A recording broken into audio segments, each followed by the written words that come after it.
খুবই ক্রিটিক্যাল একটা অবস্থা ছিল। একজন নাকের মাংসবৃদ্ধি পলিপাসের রোগী, ভাইকে আমরা ট্রিটমেন্ট দিয়েছিলাম 12 দিন আগে। আসসালামু আলাইকুম। আজকে ভাইয়ের কাছ থেকে জানবো যে আসলে তার এই পলিপটা কিরকম অবস্থায় ছিল এবং এটার কারণে মূলত তার কি কি সমস্যাগুলো হতো। আচ্ছা ভাই, আপনার তো আমরা নাকের মাংসবৃদ্ধি পলিপাসের চিকিৎসাটা দিয়েছিলাম, তো আপনি যদি বলতেন যে আপনার সমস্যাটা কিরকম ছিল এবং এটার কারণে মূলত আপনার কি কি সমস্যাগুলো হতো।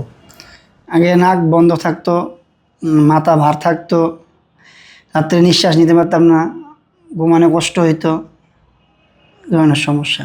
নাক বন্ধ হয়ে যেত রাতের বেলা, জি, নাক বন্ধ হয়ে যেত, ঘুম ভেঙে যেত নাকি? ঘুম ভেঙে যেত, নিঃশ্বাস মুখ দিয়ে নিতে হতো।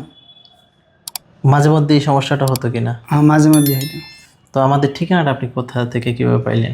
না, অনলাইন থেকে দেখে পরে আসছি। আচ্ছা, আপনি আমাদেরকে যেভাবে দেখে আসছেন এরকমই হয়তো আরেক ভাইয়ের রিভিউ দেখে আসছেন, তাই না? জি এখানে আসার পর কি হুবহুব ওরকম পাইছেন কিনা? জি, সেম পাইছি। আচ্ছা, তো আপনার সমস্যাটা আসলে নাকের মধ্যে কিরকম ছিল, বর্তমানে আপনার নিঃশ্বাসটা কিরকম যদি একটু বলতেন। বর্তমানে আলহামদুলিল্লাহ অনেক ভালো। এখন ঘুমাইয়া শান্তি পাওয়া যায়, নাকি নিঃশ্বাস আসে যায় সুন্দরভাবে, পুরোপুরি ক্লিয়ার? পুরোপুরি ক্লিয়ার।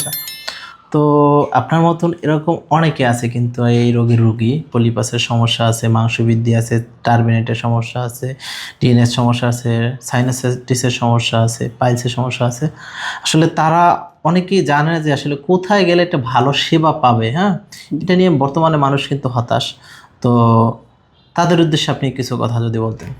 তাদের উদ্দেশ্যে তারা যদি অনলাইন দেখে দেখে বিশ্বাস করে, যেমন আমি আসছি বিশ্বাস করে, তারা যদি এরকম বিশ্বাস করে আসে তাহলে অবশ্যই ভালো কিছু হবে, পাইবো, আমি যেমন পাইছি ইনশাআল্লাহ। ইনশাআল্লাহ।